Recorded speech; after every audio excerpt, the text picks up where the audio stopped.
नमो बुद्धाय. एकदा भगवान बुद्ध कोसाबिया सुस्वर विहारात राहत होते. तेथे जमलेल्या ज्या लोकांना ते उपदेश करीत होते त्यांच्यामध्ये एक ब्रह्मचारी होता. त्या ब्रह्मचार्याला अभिमान वाटत असे की वेदज्ञानात आपण अद्वितीय आहोत. वादविवादात हरविणारा कोणी आढळल्यामुळे तो ज्या ज्या ठिकाणी जाई त्या त्या ठिकाणी हातात एक मशाल घेऊन मिरवित असे.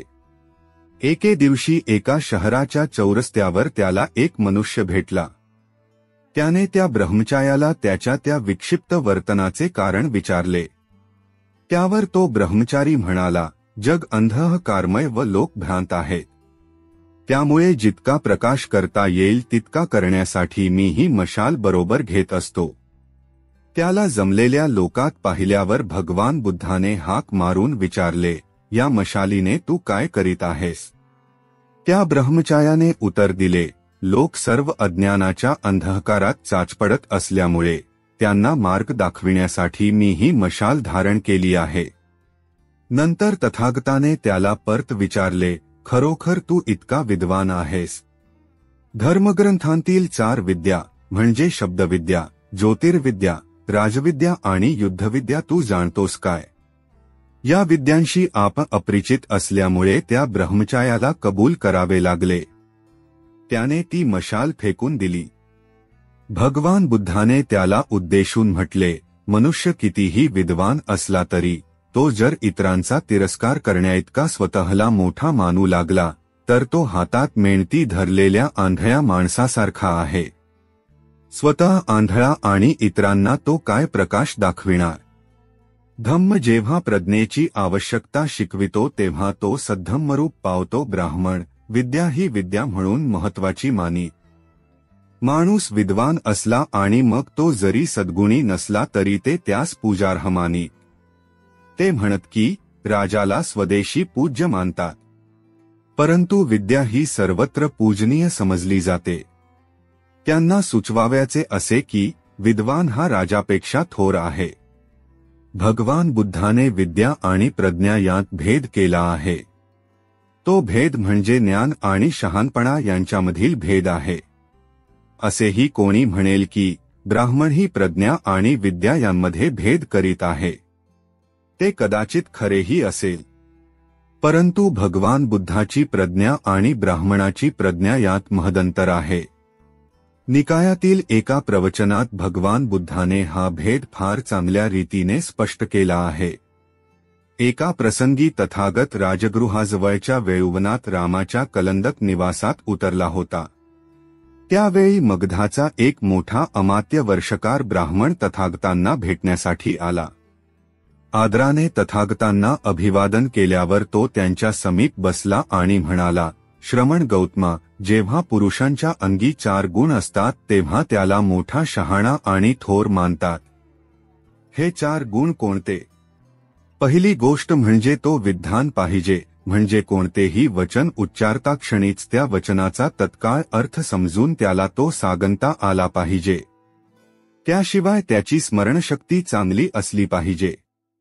पूर्वी घडलेल्या किंवा बोललेल्या गोष्टींचे स्मरण असले पाहिजे आणि करता आले पाहिजे. गृहस्थी माणसाच्या सर्व कर्तव्यात तो कुशल आणि तत्पर असला पाहिजे. कोणते करणे योग्य आणि कोणती कारणे उचित हे ठरविण्यात तो तरबेज असला पाहिजे. श्रवण गौतमा, माणसाच्या ठिकाणी हे गुण असले की आम्ही त्याला श्रेष्ठ पुरुष समजतो. जर हे गुण गौतमांना प्रशंसनीय वाटत असतील तर याच गुणांच्या आधारे त्यांनी माझी प्रशंसा करावी. उलटपक्षी त्यांच्या मते मी जर दोषास्पद असेन तर ह्याच गुणांच्या आधारे त्यांनी मला दोष द्यावा. बाह्मणा, या गुणांच्या आधारे मी तुझी स्तुतीही करू शकत नाही किंवा तुला दोषही देऊ शकत नाही. तू सांगितलेस त्यापेक्षा अगदी वेगळे असे 4 गुण पुरुषाच्या अंगी असले तरच मी त्याला प्रज्ञावान मानतो. हे 4 गुण म्हणजे, प्रथम असा गुणसंपन्न मनुष्य बहुजनहितरत आणि बहुजनसुखरत असला पाहिजे. स्वभावतः रम्य आणि स्वभावतःच लाभदायक आहे अशा आर्यमार्गाचे त्याने पुष्कळशा माणसांना अनुयायी बनविलेले असले पाहिजे. ज्या विचारांशी समरस होण्याचे तो ठरवितो त्या विचारांशी त्याला समरस होता आले पाहिजे आणि ज्या विचारांना मनात स्थान द्यायचे नाही असे ठरवितो त्या विचारांपासून त्याला दूर राहता आले पाहिजे. जे संकल्प तो मनात उत्पन्न व्हावे असे म्हणतो तो त्याला मनात उत्पा करता आले पाहिजेत किंवा जे संकल्प मनातून काढण्याचे तो इच्छितो ते मनात उत्पन्न होणार नाहीत अशी खबरदारी त्याला घेता आली पाहिजे. म्हणजे विचाराबाबतीत तो स्वतःच्या मनाचा पूर्णाधिकारी असला पाहिजे.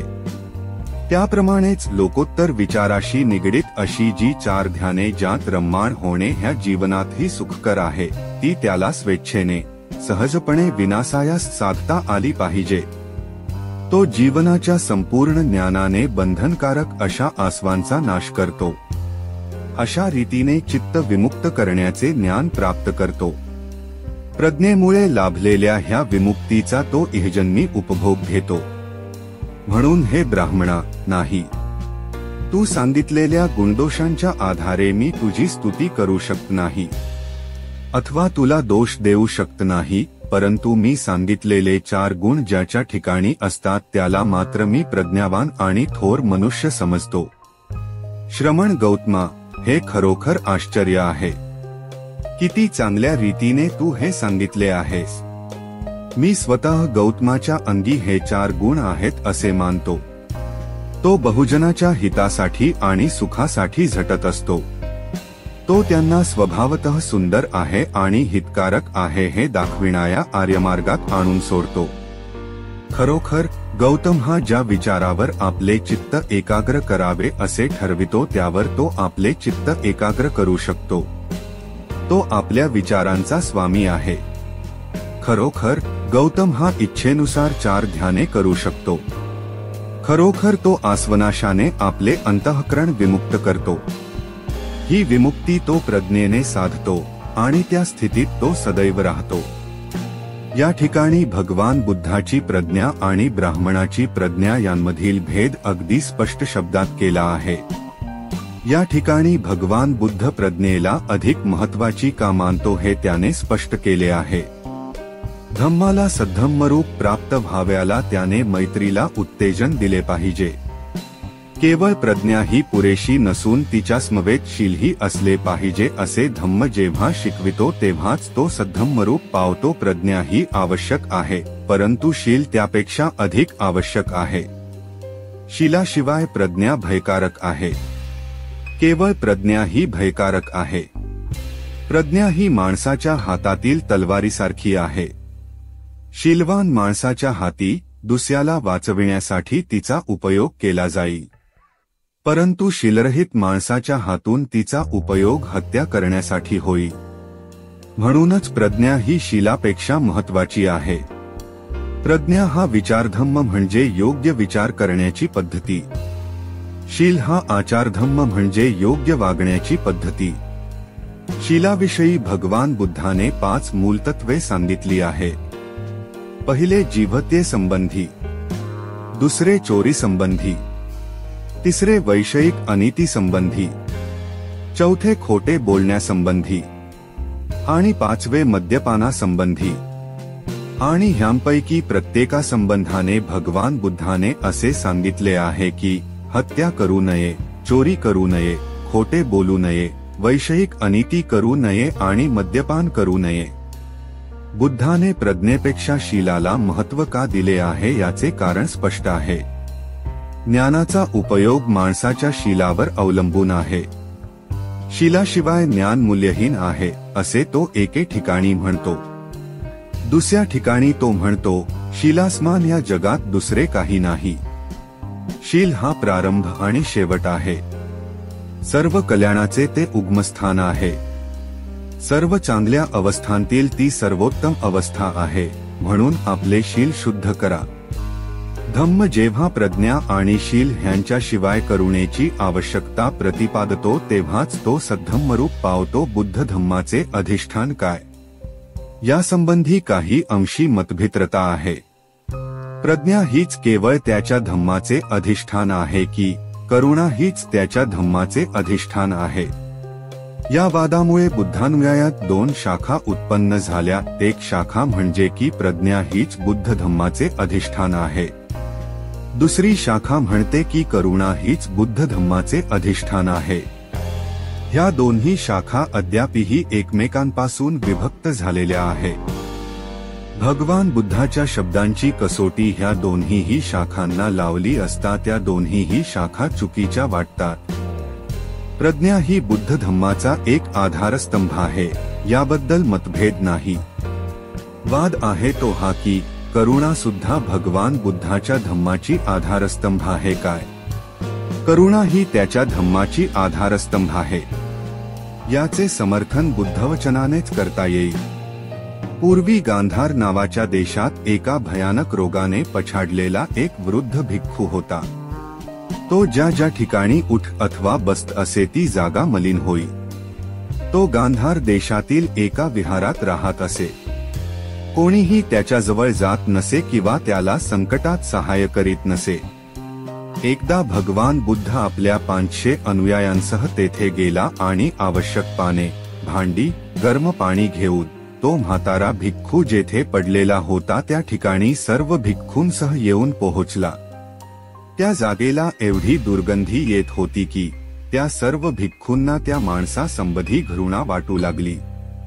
परंतु तथागताने शुक्रदैवाला गरम पाणी ओतायला सांगून आपल्या स्वतःच्या हाताने त्या भिक्खूचे शरीर धुण्यास आणि त्याच्या रोगावर उपचार करण्यास प्रारंभ केला।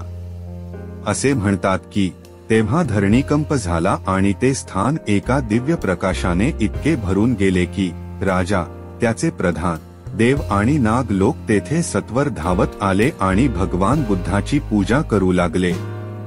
तथागताला उद्देशून त्यांनी विचारले, इतक्या थोर, उदात्त महापुरुषाने असले घाणेरडे काम का करावे? यावर भगवान बुद्धाने आपल्या कृतीचे असे स्पष्टीकरण केले, तथागताचा या जगात जे गरीब आहे, असहाय्य आणि अनाथ आहेत त्यांचा तथागत मित्र आहे। जे शारीरिक व्याधींनी पछाडलेले आहे, मग ते श्रमण असोत अथवा इतर कोणीही असोत, त्यांची सेवा करण्यासाठी, जे दरिद्री, अरक्षित आणि वृद्ध आहेत त्यांना सहाय्य करण्यासाठी आहे आणि इतरांना आपल्यासारखेच करायला प्रेरणा देण्यासाठी तथागताचा जन्म आहे। जेव्हा धम्म करुणेपेक्षाही मैत्रीचे महत्त्व अधिक प्रतिपादतो तेव्हा सद्धम्मरूप पावतो भगवान बुद्ध केवळ करुणा शिकवून थांबला नाही। करुणा म्हणजे प्राणिमात्रासंबंधी दया। भगवान बुद्धाने यापलीकडे जाऊन मैत्री शिकविली। मैत्री म्हणजे अखिल जीवजाती संबंधी प्रेम। केवळ करुणेपर्यंत जाऊन थांबला, पुढे जाऊन अखिल जीवजातीवर प्रेम केले पाहिजे अशी बुद्धाची शिकवण आहे। श्रावस्ती येथे राहत असताना एका सूत्रात भगवान बुद्धाने हे चांगल्या प्रकारे स्पष्ट केले आहे। मैत्री संबंधी बोलताना भगवान बुद्ध भिक्खूंना म्हणाला, समजा मनुष्य एक विहीर खणतो आहे, भूमी त्यामुळे रागावते काय? नाही भगवान, नाही। ते भिक्खू उत्तरले, समजा एक मनुष्य लाख आणि रंग घेऊन हवेत चित्रे रंगवू लागला, तो चित्र रंगवू शकेल असे तुम्हाला वाटते काय? नाही भगवान। का नाही? भिक्खू म्हणाले, कारण हवेत असे काळे फलक नाहीत की ज्यावर रंग भरता येईल। त्याप्रमाणेच तुमच्या मनातही काळे किल्मिष असता कामा नये, कारण किल्मिषे ही दुर्विचाराचीच प्रतिबिंबे असतात। समजा एखादा मनुष्य हातात पेटती मशाल घेऊन गंगेला आग लावण्यासाठी निघाला, तर त्याला आग लावता येईल काय? नाही। नाही भगवान। का नाही? कारण गंगेच्या पाण्यात ज्वालाग्राहीपणा नाही। आपले प्रवचन संपवित भगवंत म्हणाले, ज्याप्रमाणे भूमीला इजा झाल्यासारखे वाटत नाही आणि ती रागावत नाही, ज्याप्रमाणे हवा आपल्यावर कसलीच प्रतिक्रिया होऊ देत नाही आणि ज्याप्रमाणे अग्नीने विचलित होता गंगाजळ सारखे वाहत राहते, त्याप्रमाणे भिक्खूंनो, तुम्ही दुसऱ्याने केलेला अपमान आणि अन्याय सहन करून त्याच्याशी मैत्रीनेच वागत राहिले पाहिजे। भिक्खूंनो, मैत्री ही सत आणि अप्रतिहत वाहत राहिली पाहिजे। आपले मन पृथ्वीसारखे खंबीर, हवेसारखे विमल आणि गंगेसारखे गंभीर ठेवणे हे तुमचं पवित्र कर्तव्य आहे. असे जर तुम्ही कराल तर कितीही दुःसह गोष्ट घडली तरी तुम्ही सहसा विचलित होणार नाही. कारण जे कोणी उपद्रव देतात ते शेवटी दमून जातात. तुमच्या मैत्रीचा परिसर विश्वासासारखा अमर्याद असावा. तुमचे विचार भव्य आणि अपार असावेत आणि त्यात द्वेषाचा लवलेश नसावा. माझ्या धम्मानुसार केवळ करुणेने वागणे हे पुरेसे नाही, त्यात मैत्रीने वागणे आवश्यक आहे. या प्रवचनात भगवंतांनी भिक्खूंना एक कथा सांगितली ती संस्मरणीय आहे. पूर्वी एकदा श्रावस्ती नगरात विदेशिका नावाची एक कुलीन स्त्री राहत असे. ती सभ्यता, लीनता आणि सौम्यता या गुणांबद्दल प्रसिद्ध होती. तिची एक मोलकरीण होती. तिचे नाव काली. मोठी चलाख, सकाळी लवकर उठणारी आणि कामसू अशी मुलगी होती ती. कालीने स्वतःशी विचार केला, माझ्या मालकिणीची ख्याती आहे की तिला क्रोध असा येतच नाही, किंवा तो ती प्रकट करीत नाही, किंवा कदाचित मी आपले काम इतक्या चोखपणे बजावते म्हणून तिचा क्रोध अप्रकट राहत असावा. मी तिला कसोटी लावून पाहते. म्हणून ती दुसऱ्या दिवशी उशिरा उठली. तिच्या मालकिणीने तिला हाक मारून विचारले, तू इतक्या उशिरा का उठलीस? मोलकरीण म्हणाली, त्यात काय बाईस आहे? रागावून आणि चिडून ती मालकीण मनाशी म्हणाली, त्यात काही नाही काय? लबाड कुठली? मोलकर्णीने विचार केला, राग हा विकार तिच्या ठिकाणी आहे तर ती दाखवित नाही एवढेच. मी माझे काम चोख बजाविते म्हणून ती रागावत नसावी. आणखी मी तिची कसोटी घेई. म्हणून ती दुसऱ्या दिवशी अधिक उशिरा उठली. मालकिणीने विचारले, काले, तू उशिरा का उठलीस? मोलकर्णीने उत्तर दिले, त्यात काय आहे? आपला राग आणि चीड शब्दांत व्यक्त करीत मालकीण म्हणाली, अस्सम, त्यात काही नाही काय? लबाड कुठली तर? त्या मोलकर्णीने विचार केला, राग हा विकार तिच्या ठिकाणी आहे, पण माझे काम नीट करते मी म्हणून ती तो दाखवित नाही. मी आणखी अधिक तिची कसोटी घेई. म्हणून ती दुसऱ्या दिवशी फारच उशिरा उठली. मालकिणीने तिला हाक मारून विचारले, इतक्या उशिरा का उठलीस? मोलकर्णीने उत्तर दिले, त्यात काय आहे असंतर? इतक्या उशिरा उठणे म्हणजे काहीच नाही काय? लबाड मुली. असे उद्गार काढून मालकिणीने चिडून रागाने एक अडसर उचलला आणि रक्त येईल इतक्या जोराने तो तिच्या डोक्यात घातला. खोक पडून रक्तबंबाळ झालेले आपले डोके धरून कालीने आरोळ्या ठोकून सर्व शेजारी जागे केले आणि ओरडत सुटली, पहा बाई, माझी मालकी किती लीन आहे, सौम्य आहे माझी मालकी. हे एवढे कशासाठी? तर तिची एकुलती एक मोलकरीण उशिरा उठली म्हणून. ती इतकी रागावली, चिडली होती की हातात अडसर घेऊन माझ्यावर झेप घेऊन तिने माझे डोके फोडले. याचा परिणाम असा झाला की विदेशिका ही कोणी लीन आणि सौम्य स्त्री नसून ती अत्यंत चिडखोर स्वभावाची आहे अशी तिची खात्री झाली. याप्रमाणेच जोपर्यंत चीड आणण्याजोगे काही म्हटले नाही तोपर्यंतच भिक्खू सौम्य, सभ्य आणि लीन असण्याचा संभव आहे. जेव्हा त्याला चीड येण्यासारखे शब्द बोलले जातात तेव्हा त्याच्या ठिकाणी मैत्री म्हणजे बंधुभाव आहे की नाही याची खात्री पटते. ही गोष्ट सांगून भगवंतांनी म्हटले, केवळ वस्त्र आणि अन्न मिळविण्यासाठी भिक्खूने मैत्रीभाव व्यक्त केला तर त्याच्या ठिकाणी मैत्री भावना आहे असे मी समजत नाही.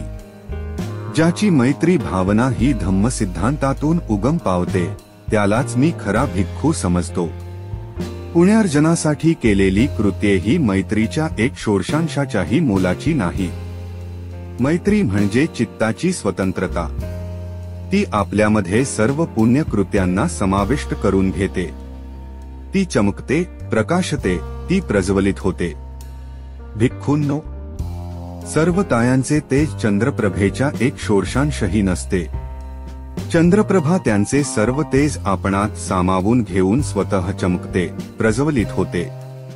त्याप्रमाणेच पुण्यार्जनासाठी केलेली कृत्ये मैत्रीच्या एक षोडशांशही मोलाची नाही. मैत्री म्हणजे अंतःकरणाची स्वतंत्रता, ती सर्व पुण्यकृत्यांना स्वतःमध्ये सामावून चमकते, प्रकाशते, प्रज्वलित होते. त्याप्रमाणेच भिक्खूंनो, जसा वर्षाअखेर सूर्य स्वच्छ निर्भ्र अशा आकाशात उगवून सारे किलमिश नाहीसे करतो आणि स्वतः चमकतो, प्रकाशतो आणि प्रज्वलित होतो, अगदी त्याप्रमाणेच पुण्यार्जनासाठी योजलेली सर्व साधने ही मैत्रीच्या एक षोडशांश इतकीही मोलाची नाही. मैत्री म्हणजे अंतःकरणाची स्वतंत्रता, ती सर्व पुण्यकृत्यांना आपल्यामध्ये सामावून घेऊन चमकते, प्रकाशते आणि प्रज्वलित होते. धम्माला सद्धम्मरूप येण्यासाठी त्याने सामाजिक भेदाने उत्पन्न झालेले निर्बंध नाहीसे केले पाहिजेत. धम्माला सद्धम्मरूप प्राप्त व्हायला त्याने माणसामाणसांत भेद करणारे अडसर मोडून काढले पाहिजेत. आदर्श समाज कोणता? ब्राह्मणांच्या मते वेदामध्ये ध्येयरूप समाजाची व्याख्या आहे आणि वेद हे स्वतः प्रमाण असल्यामुळे वेदप्रणीत आदर्श समाज हाच एकमेव माणसाने मान्य करण्यासारखा आहे. वेदप्रणीत आदर्श समाज म्हणजे चातुर्वर्ण्य वेदानुसार अशा समाजाने 3 अटी पाळल्या पाहिजे. पहिली अट म्हणजे ब्राह्मण, क्षत्रिय, वैश्य आणि शूद्र असे त्या समाजात 4 वर्ण असले पाहिजे. या वर्गाचे परस्पर संबंध क्रमिक विषमतेच्या तत्वावर आधारलेले असले पाहिजे. दुसऱ्या शब्दात सांगावयाचे म्हणजे हे सर्व समान असता कामा नये, तर प्रतिष्ठा, अधिकार आणि विशेष हक्क यांच्या प्रमाणात ते एक दुसऱ्यावर अशा रीतीने आधारलेले असले पाहिजे. ब्राह्मण हे सर्वांच्या वरती, क्षत्रिय त्यांच्या खाली पण वैश्यांच्या वरती, वैश्य क्षत्रियांच्या खाली परंतु शूद्राच्या वर आणि शूद्र हे सर्वाच्या खाली. चातुर्वर्ण्याचा दुसरा विशेष म्हणजे प्रत्येक वर्गाने त्याला विहित असाच व्यवसाय केला पाहिजे. धन्यवाद तुम्ही संपूर्ण ऐकल्याबद्दल. व्हिडिओ आवडला असेल तर लाईक, शेअर, कॉमेंट, सबस्क्राईब नक्की करा. पुढील माहिती उद्याच्या भागात. जय भीम.